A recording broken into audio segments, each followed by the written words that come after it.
I should have known better than to trust a deal that sounded too good to be true. The rent notice sat on my counter like a death sentence. Bright pink, impossible to ignore. 3 months overdue. The landlord had stopped being polite 2 notices ago. Now it was just numbers and deadlines, and the quiet threat of eviction hovering over everything I'd built. Asterisk petal and thorn times my flower shop.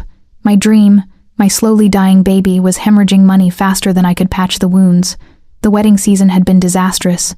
2 canceled contracts, 1 bounced check, and a cooler that died in the middle of July, taking $500 worth of roses with it.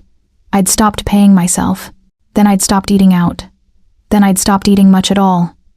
"You look like hell," Maya said, not even glancing up from the bouquet she was arranging.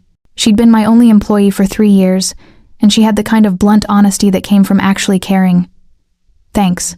That's exactly what I needed to hear." "I'm serious, Lena."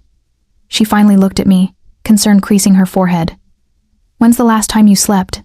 I waved her off, focusing on the laptop screen in front of me. The bank account balance hadn't changed in the 30 seconds since I'd last refreshed it. Still devastating. Still nowhere near enough. The bell above the door chimed a sound that used to bring hope. Now just brought anxiety about another customer I'd have to smile for while calculating whether their order would even cover the cost of supplies. But no one entered.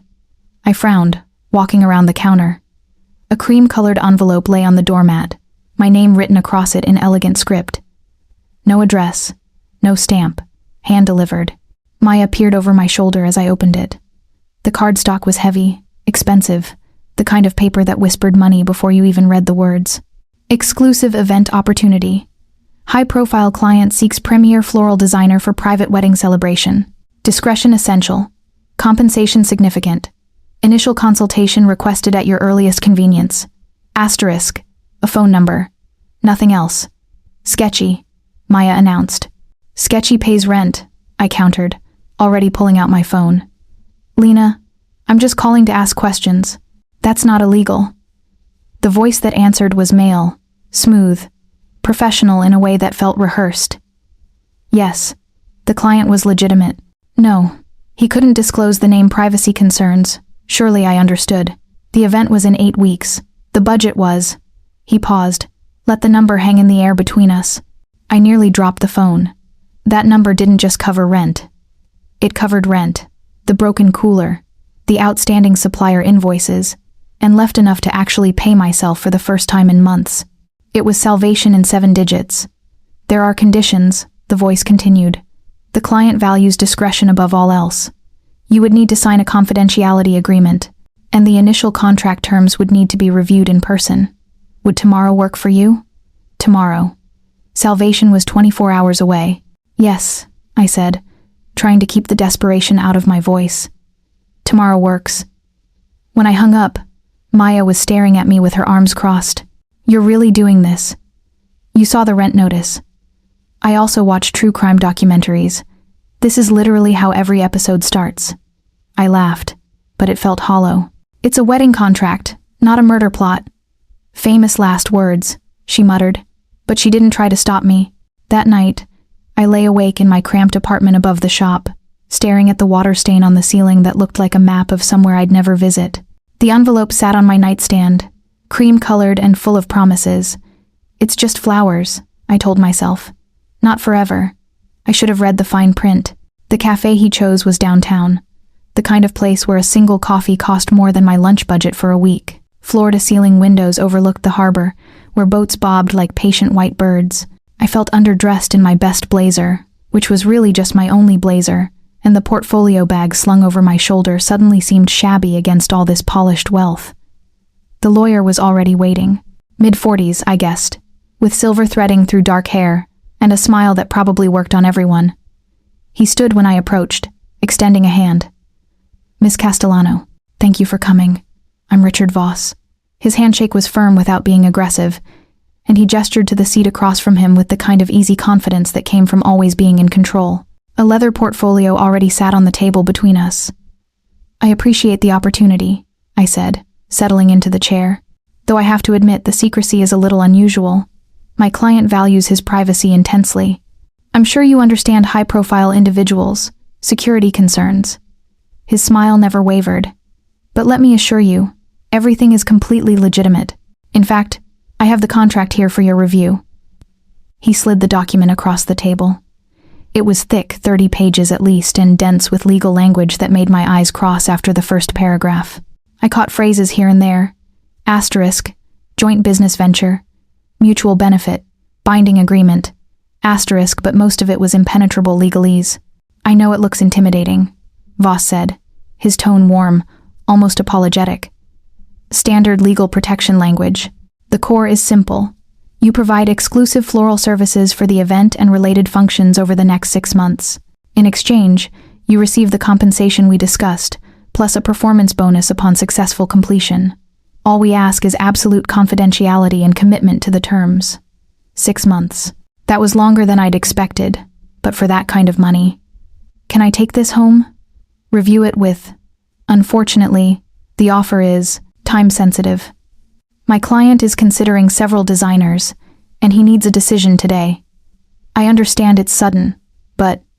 He leaned forward slightly, his expression sympathetic. "Miss Castellano, I did some research on your shop. I know you're in a difficult position. This contract could change that. Sometimes we have to take a leap of faith." My throat tightened. He knew. Of course he knew. That's why they'd chosen me, not because I was the best florist in the city, but because I was the most desperate. I should have walked away, should have listened to the small voice in my head that sounded suspiciously like Maya, warning me that nothing this good came without a catch. But I thought about the pink eviction notice, the empty bank account, the dying dream. Where do I sign? Voss's smile widened, and he flipped to the final page, pointing to a line at the bottom. My hand trembled slightly as I picked up the pen, heavy, expensive, like everything else in this man's orbit. The ink was dark blue, almost black. It flowed smoothly across the paper, binding me with every loop and curve of my signature. "Excellent," Voss said, his tone brightening as he collected the papers with practiced efficiency. "Welcome to the family, Mrs. Romano." I blinked. "I'm sorry, what?" But he was already standing, tucking the portfolio under his arm. "Someone will be in touch within 24 hours regarding your first assignment. Congratulations, Miss Castellano." He was gone before I could form another question, disappearing through the cafe doors like smoke. I sat frozen, staring at the space where the contract had been, where my signature had just sold me into something I didn't understand. Asterisk, Mrs. Romano. Asterisk. The words echoed in my head, wrong and foreign and terrifying. What had I just done? I convinced myself I'd misheard. That exhaustion and stress had twisted his words into something they weren't. I went back to the shop, threw myself into work, and tried to ignore the sick feeling that had taken root in my stomach. Maya knew something was wrong. I could see it in the way she watched me, but I couldn't explain what I didn't understand myself. The call came the next evening, just as I was closing up. Unknown number. Miss Castellano. A different voice this time, deeper, with an accent I couldn't place. "A car will arrive at your residence in 1 hour. Please be ready." Wait, what? Ready for what? "Mr. Romano requests your presence. The driver will escort you." I don't understand. I signed a contract for floral services, not 1 hour. Miss Castellano. The line went dead. My hands were shaking as I locked the shop door. This was wrong. Everything about this was wrong. I should call the police, tell someone, do anything except what I was about to do. But curiosity is a dangerous thing.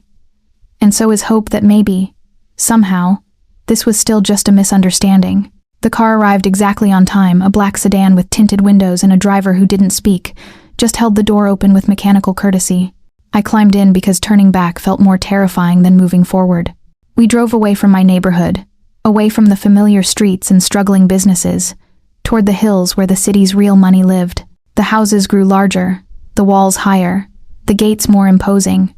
When we finally stopped, it was in front of something that could only be called an estate. Wrought iron gates rolled open with silent efficiency, revealing a driveway that curved through manicured gardens toward a mansion that belonged in movies, not real life. Warm light spilled from tall windows. Fountains burbled somewhere in the darkness.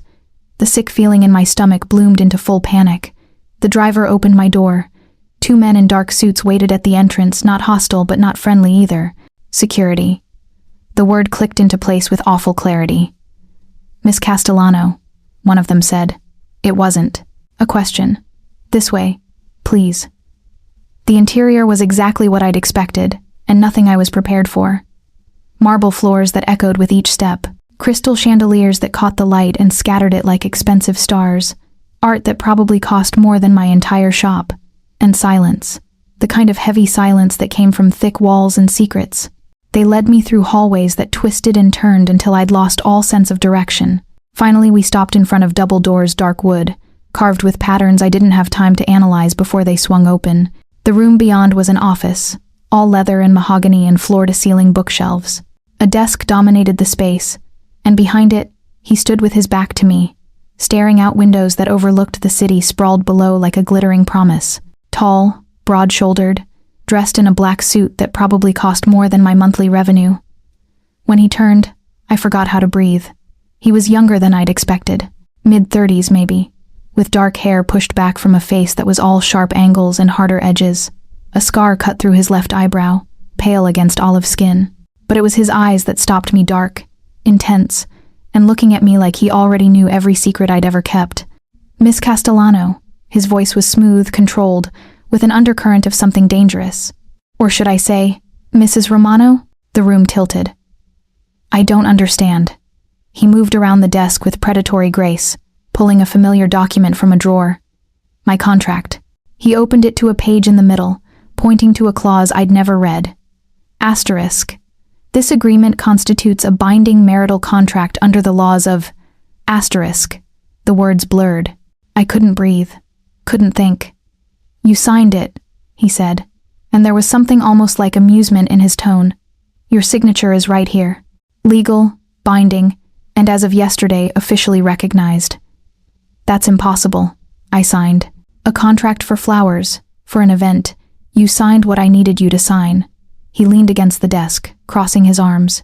"And now you're my wife. Congratulations." The panic that had been simmering all evening exploded into rage. "This is insane. This is illegal. I'll go to the police, I'll sue, you'll do nothing." His voice didn't rise, but it cut through my words like a blade. "Because that contract you signed is legitimate. Because my lawyers are better than any you could afford. And because," he tilted his head, studying me, "the moment you walked through those gates, the city learned that Lorenzo Romano has a wife. Do you understand what that means?" I shook my head, still reeling. "It means every rival, every enemy, every person who wants to hurt me now knows exactly how to do it." He pushed off the desk, moving closer. "It means you are the most valuable piece on the board.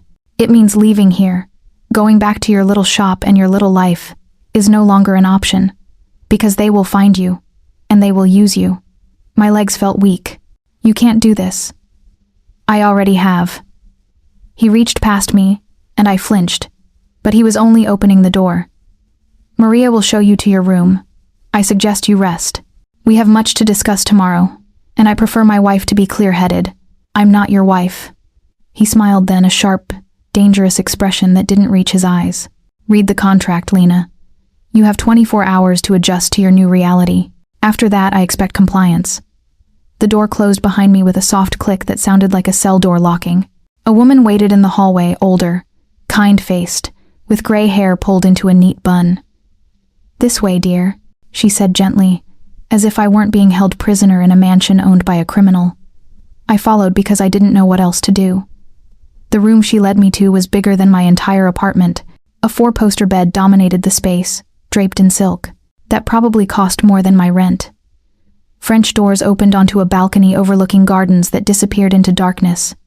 "There are clothes in the closet," Maria said. "All your size. Toiletries in the bathroom. If you need anything, just pick up the phone. Someone will answer." She left before I could ask the 1,000 questions crowding my throat. I walked to the window, pressed my forehead against the cool glass. The gates were visible from here, closed and locked. Guard shacks flanked them, small figures moving in and out of the light.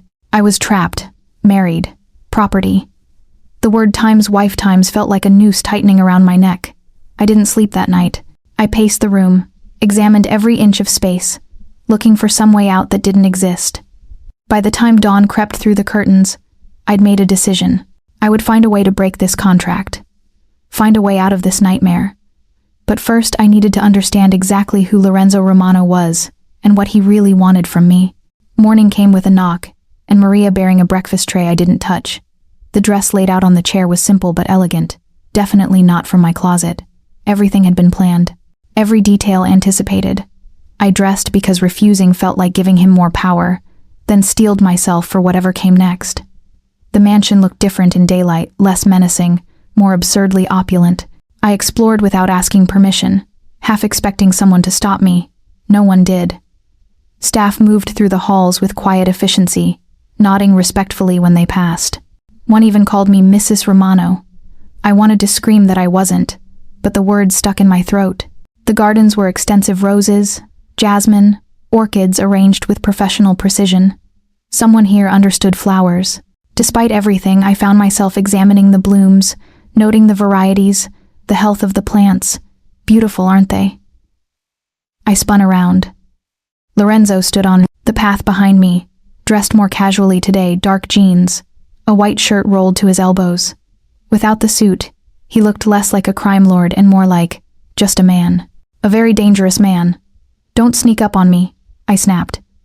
"In my own garden?" One eyebrow rose, the one with the scar cutting through it. "You're the intruder here, remember? I'm a prisoner. There's a difference. Are you?" He moved closer, hands in his pockets. "The doors aren't locked. You can walk anywhere you like. The staff has been instructed to accommodate any request, except leaving." His expression hardened. "Except leaving. That's not negotiable. Because I'll be killed by your enemies."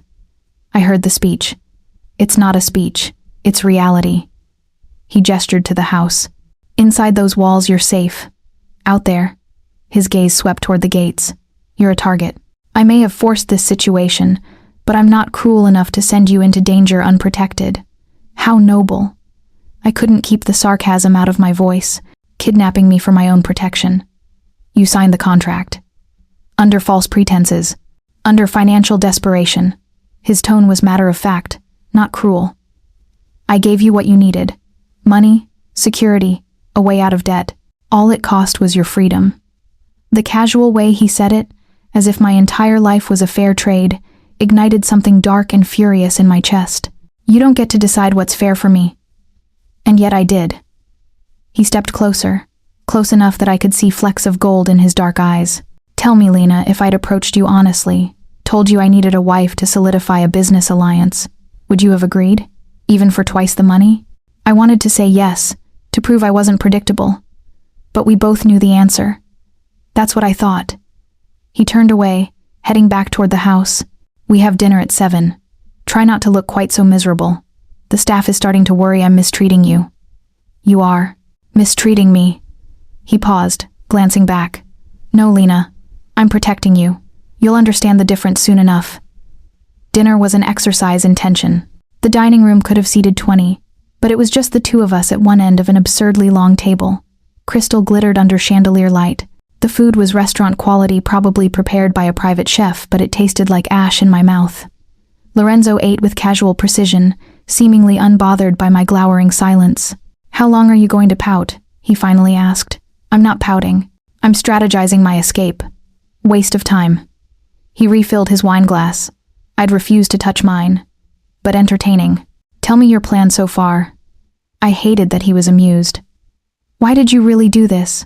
Don't give me the protection speech again. What do you actually gain from trapping some random florist in a fake marriage?" His expression shifted, humor fading into something more calculated. "It's not fake. The marriage is legal. As for why," he leaned back in his chair, "my family has enemies. Powerful ones. They've been waiting for weakness, for leverage. A wife provides both stability and vulnerability, depending on how it's played. I'm a chess piece. We all are." He swirled the wine in his glass. "But some pieces are more valuable than others. You, for instance, signal that I'm invested in something beyond business, that I have something to lose. It makes me appear more human, more negotiable. It also gives me a reason to be more ruthless in protecting what's mine." The possessive way, he said, "Times mine times," sent a shiver down my spine. "I'm not yours. The contract says otherwise."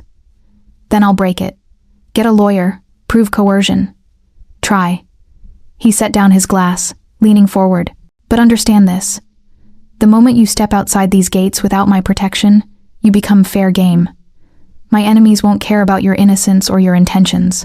They'll only see an opportunity. You're trying to scare me. I'm trying to keep you alive." For the first time, something like frustration cracked through his controlled facade. "You think I wanted this? A frightened florist who looks at me like I'm a monster?" "This was business, Lena. Pure strategy. But now you're here, and my name is attached to yours, and that means I'm responsible for what happens to you." The weight in his words surprised me. This wasn't just about power games, there was something else beneath it, something that almost sounded like regret.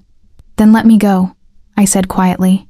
"Announce it was a mistake, a false rumor, whatever you need to save face. It's too late for that." He stood, the chair scraping against marble. "The Romano family doesn't make mistakes, and we don't break contracts. You're my wife until I say otherwise. The sooner you accept that, the easier this will be." He left me there, alone at the end of that ridiculous table, with uneaten food and growing dread. That night, I lay in the too-soft bed and tried to formulate a plan.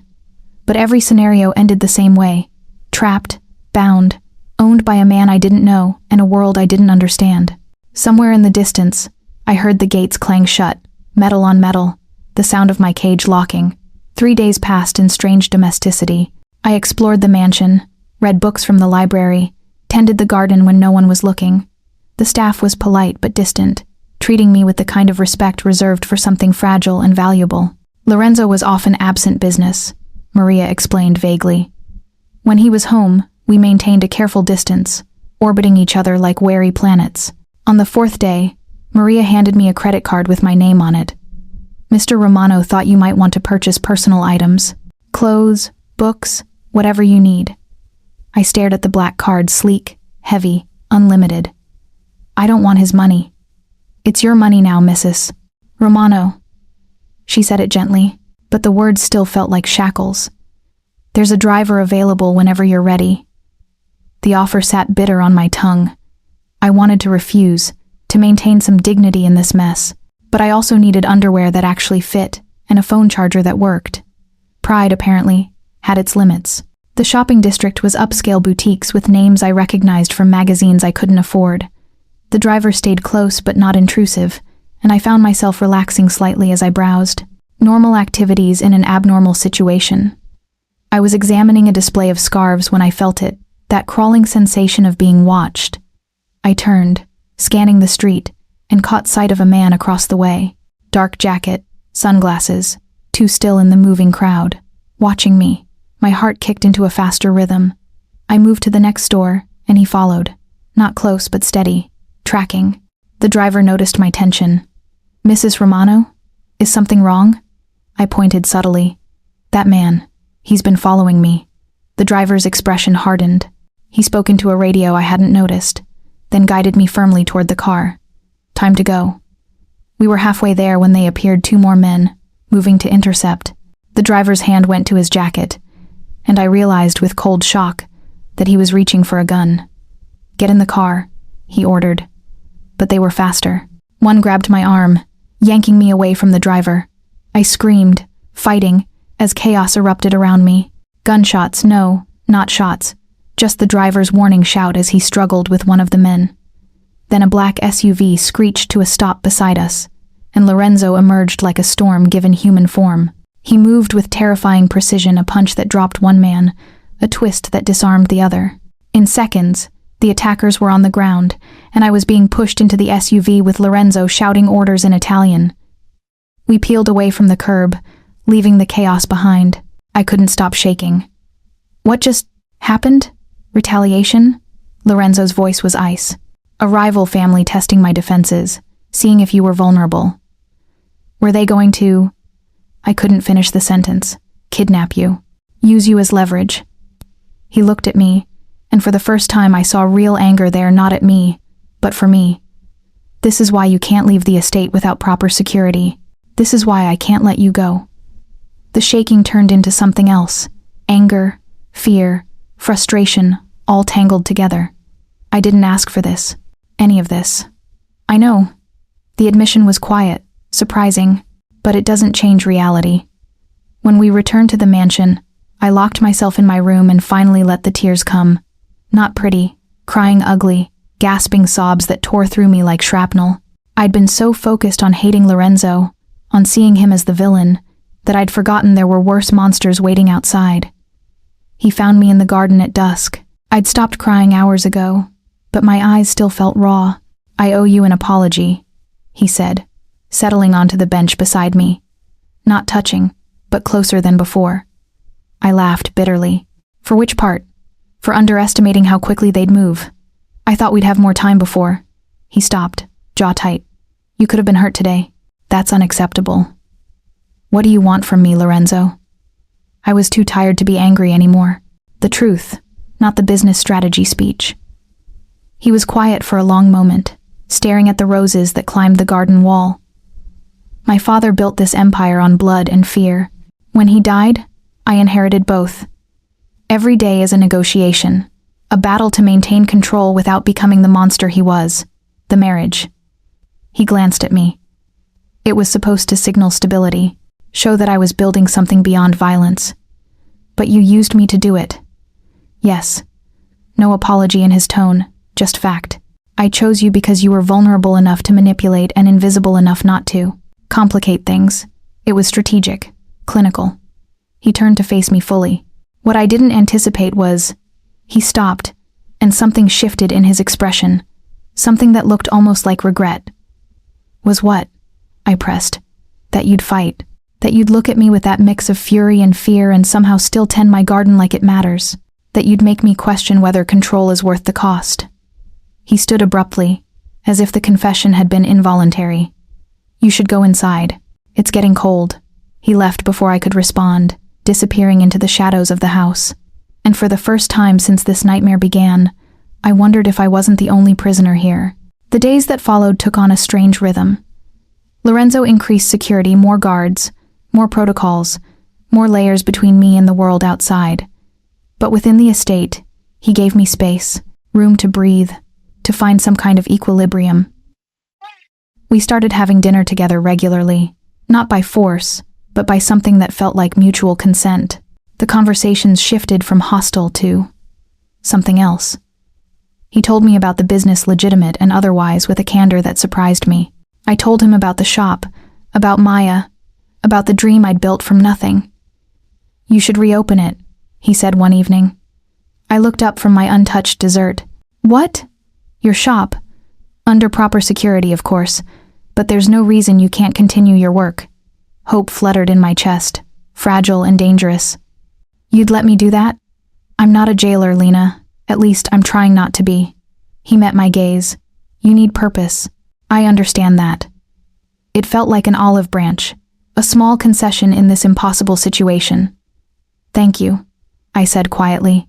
His smile was slight but genuine. "Don't thank me yet. You'll have 4 bodyguards following you everywhere. You might reconsider." Despite everything, I almost laughed.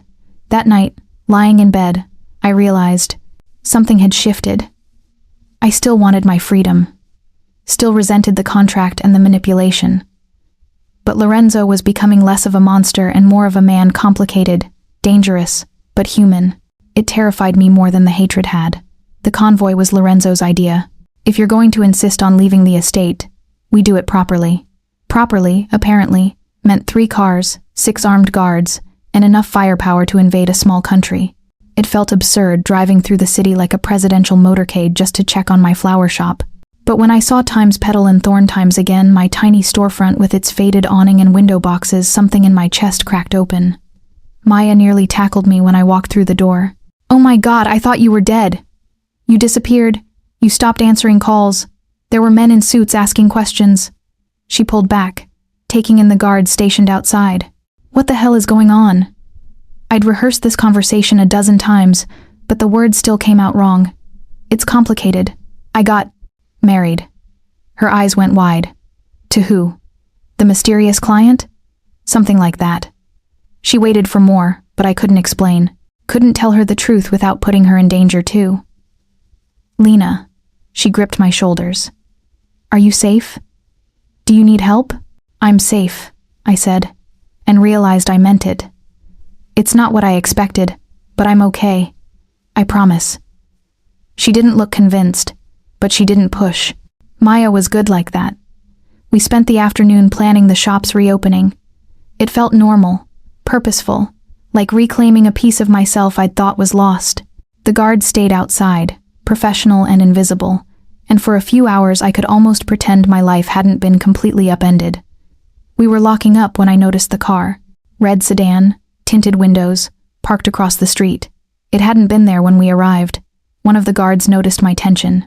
Inside, now, they moved, fast, forming a protective circle as they rushed me toward the convoy. The red sedan's engine roared to life. "Go! Go!" someone shouted. We were in the SUV and moving before I fully processed what was happening. The red sedan followed, weaving through traffic, gaining on us. "Hold on," the driver said. And then we were flying, screeching around corners, running lights, the city blurring into streaks of color and panic. Gunfire cracked the air. The rear window spider-webbed but didn't shatter. Bulletproof glass, of course. Lorenzo's voice came through someone's radio, sharp and commanding. "Status. Under pursuit.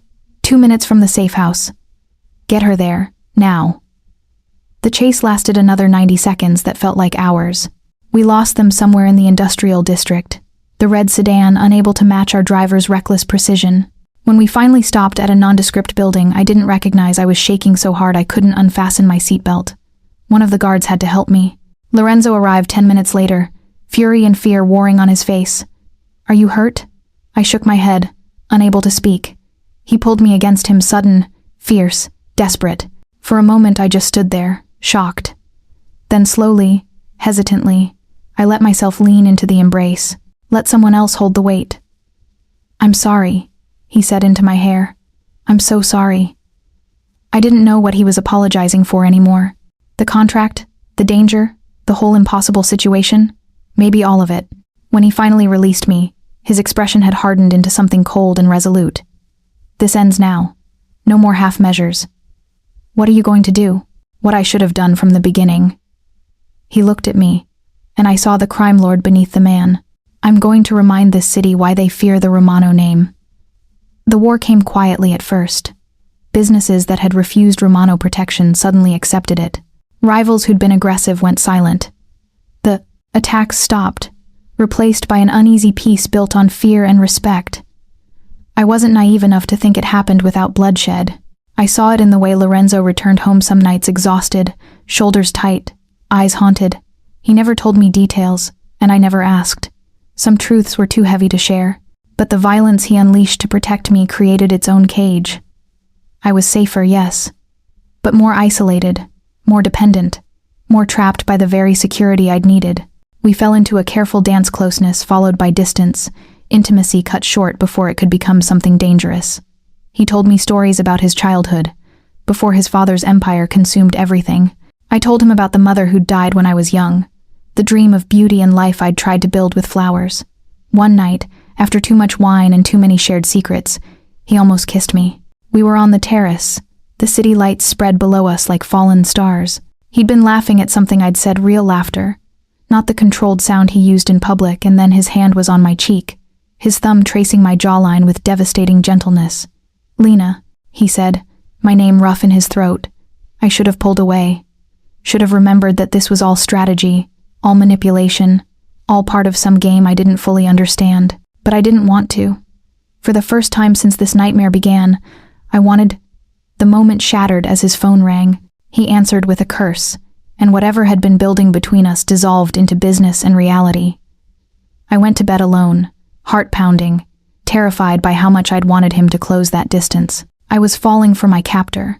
The realization was worse than any threat outside the gates. The breaking point came 3 weeks later. I'd been helping Maria in the kitchen a normal afternoon, domestic and peaceful. Lorenzo was in his office handling business. The guards were at their posts, everything routine. Then Marco Lorenzo's second in command, a quiet man I'd barely spoken to, appeared in the doorway, his expression grim. "Mrs. Romano, Mr. Romano needs to see you. Now." The ice in his tone sent fear skittering down my spine. Lorenzo's office was full of men in suits, all wearing the same tight expression.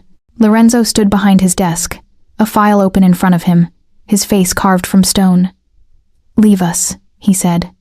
The room emptied in seconds. When we were alone, he looked at me, and I saw something terrible in his eyes. Betrayal, hurt, fury. How long have you been planning it? His voice was dangerously soft. Planning what? He turned the file around. Photographs spilled across the desk. Me at the shop, talking to Maya. Me at a cafe I'd visited last week. Me in the garden, on the phone. Your escape, he said. Don't lie to me, Lena. I have evidence of you contacting lawyers, researching annulment procedures, making plans. My mouth went dry. I have a right to want my freedom. You have a contract. You have my protection. You have everything you need, and you still... He slammed his palm on the desk, making me flinch. Do you understand what this looks like? My wife? Sneaking behind my back? Making plans to betray me? I'm not betraying you. I'm trying to get my life back. This is your life now. The shout echoed off the walls. I have done everything to keep you safe, to give you space, to treat you with respect despite how this started, and you repay me with deception? You trapped me. My own voice rose to match his. You forced this marriage, this life, this cage. What did you expect, that I'd just accept it? That I'd fall into some Stockholm syndrome and forget you stole my freedom? I saved your life. You ruined it first. The silence that followed was deafening. Lorenzo's expression shifted, something hardening into cold resolve. I see. I've been too lenient, too soft. That ends now. What are you saying? I'm saying the pretense of choice is over. You're my wife, Lena. That means you stay where I put you, do what I tell you, and stop this futile attempt at escape. He moved around the desk, each step deliberate. No more shop visits, no more phone privileges, no more pretending this is anything but what it is, ownership. The word landed like a physical blow. You can't. I can. I have. You made me the villain in your story? Fine. I'll play the part. He walked past me, pausing at the door. Your things will be moved to the East Wing. You'll take your meals in your room until I say otherwise. And Lena? He glanced back, his expression empty of the warmth I'd started to see there. Don't make me regret being merciful enough to keep you alive. The door closed behind him with terrible finality. I stood in the empty office, surrounded by evidence of my attempted rebellion, and realized I'd just lost the only ally I had in this nightmare. 2 days of isolation broke something in me.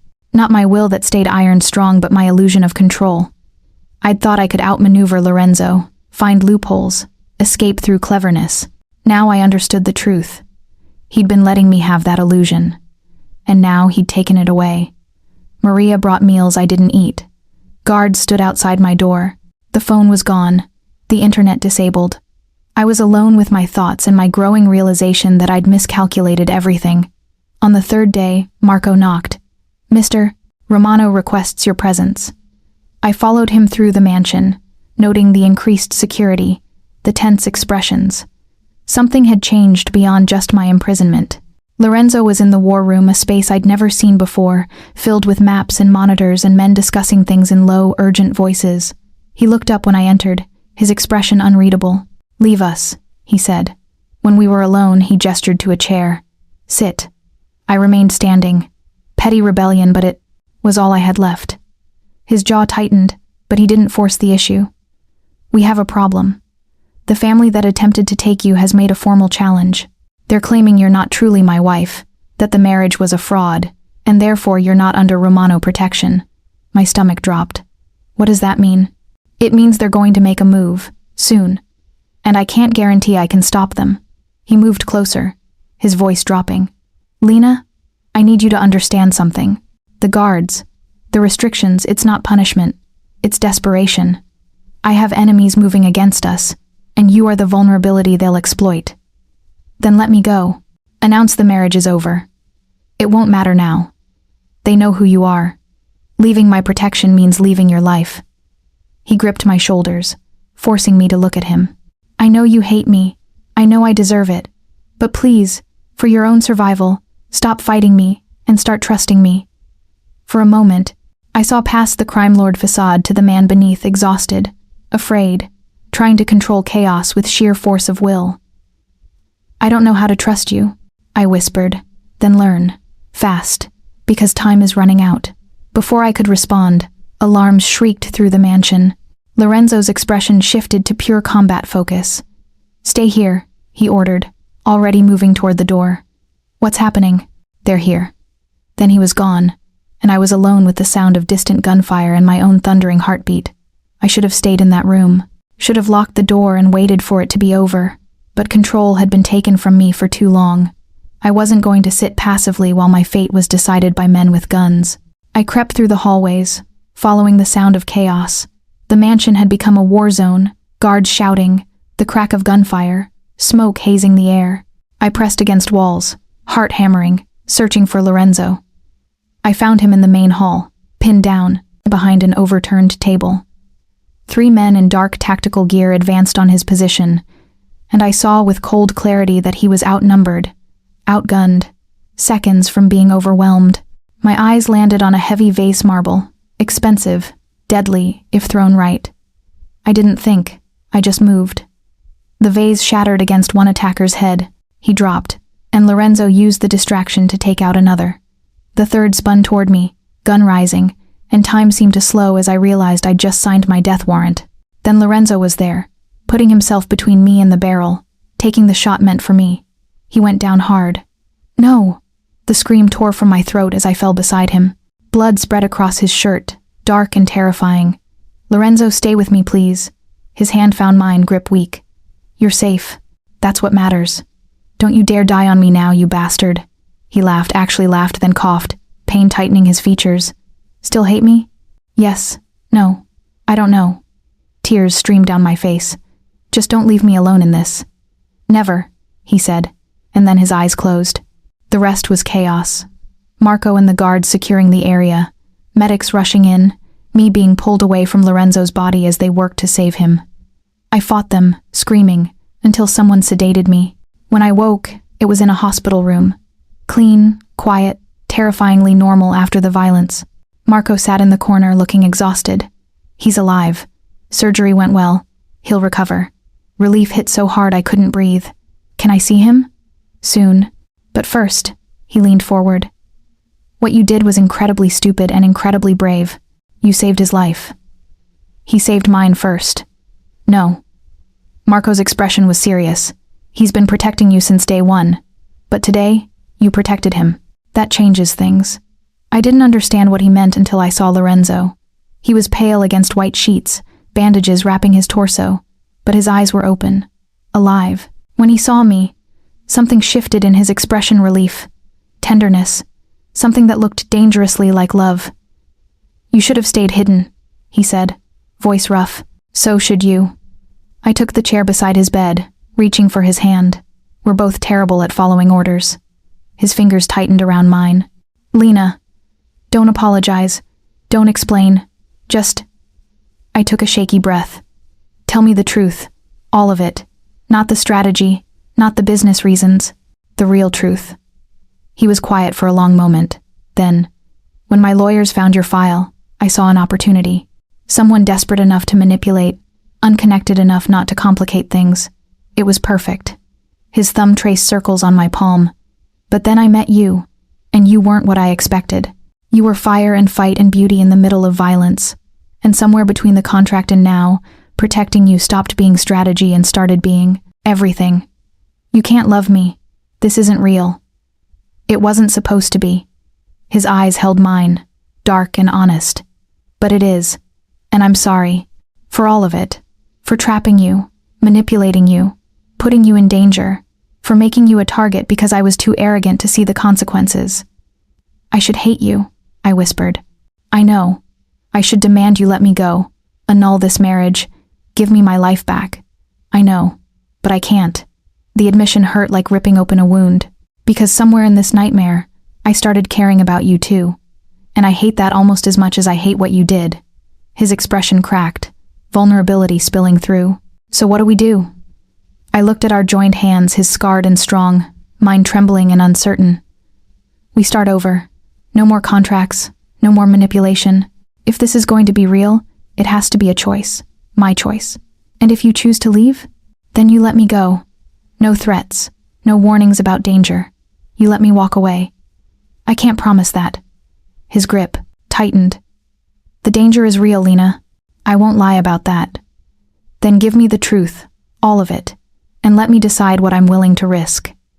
He studied me for a long moment, then nodded. Okay, the truth, all of it, starting now. And there, in that sterile hospital room with violence still echoing in our memories, we began to build something real from the ashes of lies. Recovery was slow.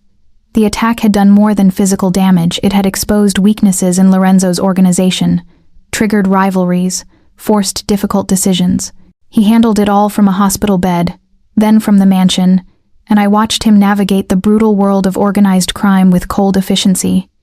But with me, he was different, softer, honest.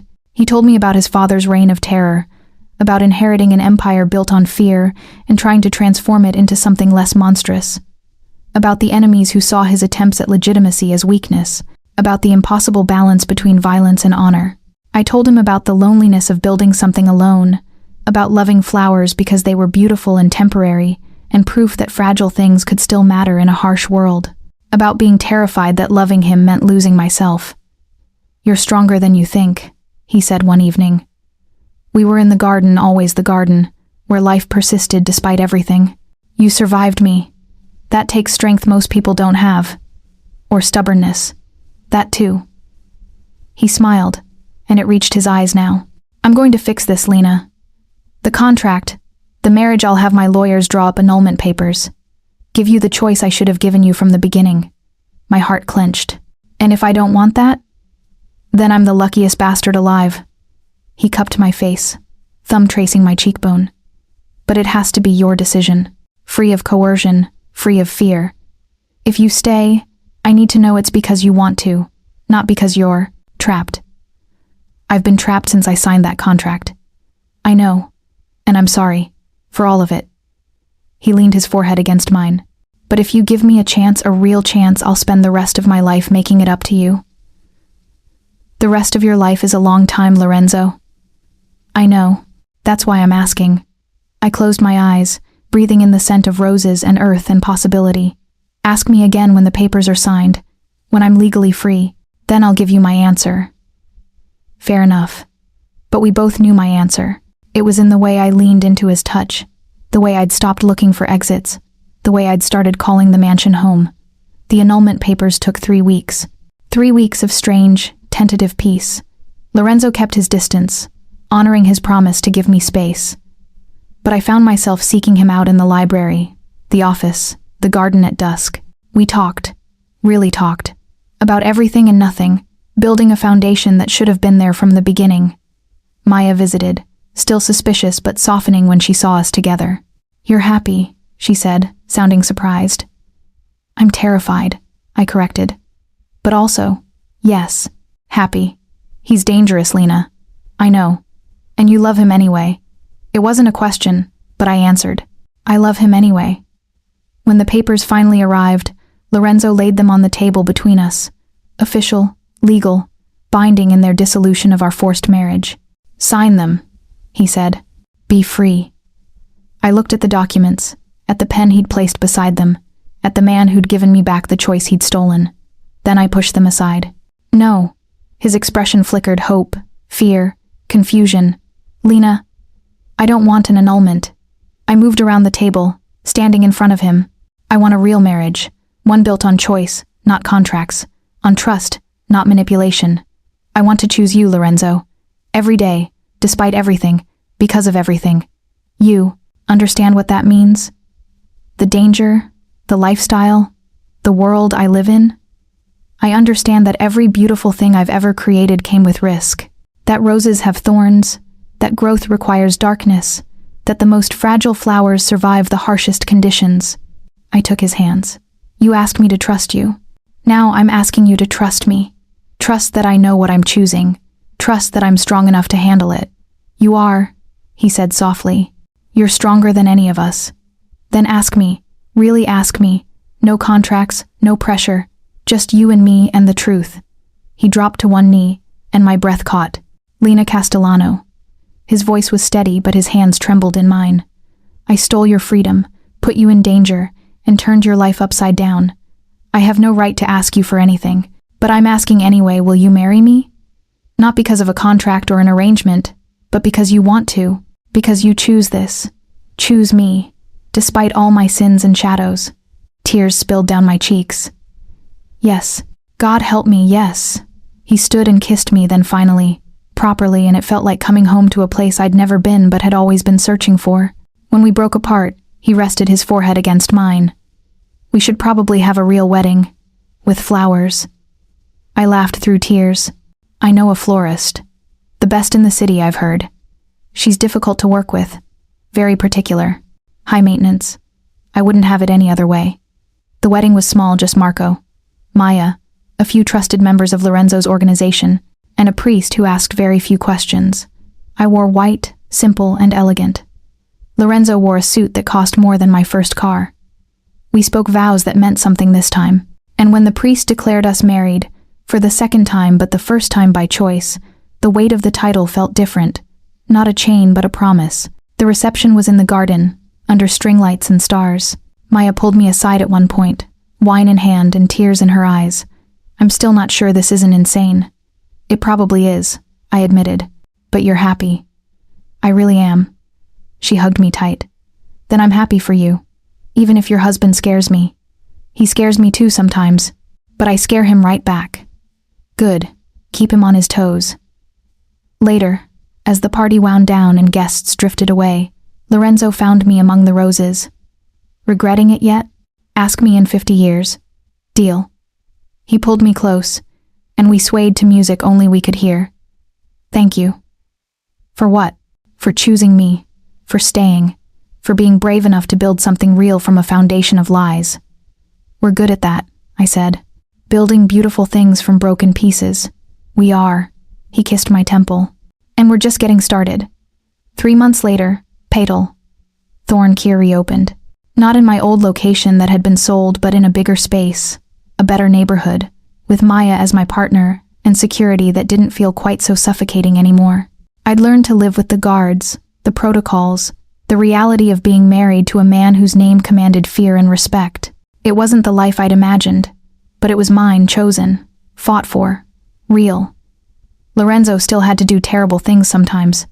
I still hated that part of his world, but I'd stopped trying to change him, and he'd stopped trying to shelter me from truth. We existed in that complicated space between darkness and light, learning to balance both. Some days were hard. Some days I wondered what my life would have been if I'd never signed that contract, never met him, never been pulled into his world. But then he'd come home and find me covered in soil and petals, and he'd smile, that private smile reserved only for me. And I'd remember why I'd chosen this.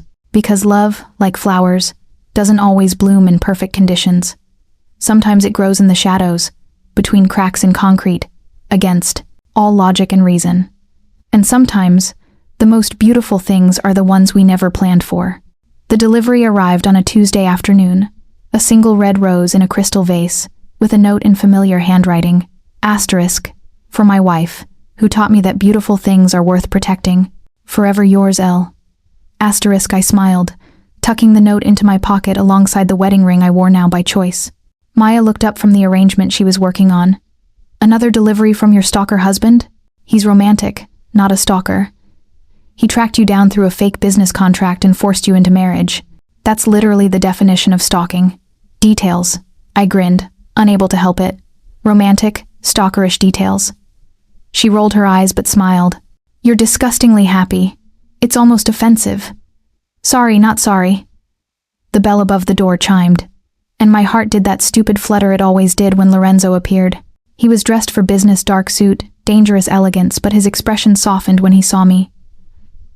Mrs. Romano, he said, that private smile playing at his lips. Mr. Romano, I replied, moving into his arms. To what do I owe the pleasure? Can't a husband visit his wife at work? Not when that husband runs a criminal empire and probably has 17 pressing matters requiring his attention.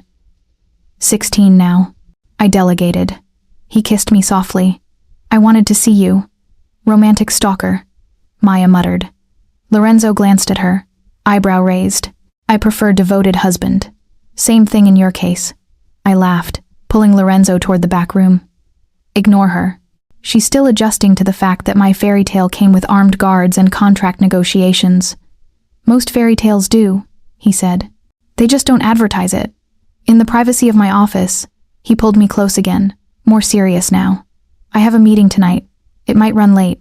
Marco will make sure you get home safely. I know the drill. I know you do, but I still worry. I can take care of myself. You taught me that. No. He cupped my face, thumbs tracing my cheekbones. You taught me that. I just gave you reason to remember. The truth of that settled between us the complicated, messy reality of how we'd found each other and what we'd become. Come home safe, I whispered. Always. He left, and I returned to my flowers, to the life I'd built from ashes and choices. Outside the window, the city moved and breathed, full of danger and possibility. But inside, surrounded by blooms and beauty and the promise of a love I'd never expected, I felt something I hadn't felt in years. Complete. The door chimed again, another customer, another order, another day in the beautiful chaos I'd chosen. And as I tied ribbon around stems and arranged petals into art, I thought about the girl who'd signed that contract in desperation, who'd been terrified and trapped and convinced she'd lost everything. She'd been wrong. She hadn't lost her life. She'd just found a different one, wilder, scarier, infinitely more complicated, but also infinitely more real. And in a world built on lies and violence, that realness was the most precious thing she'd ever grown.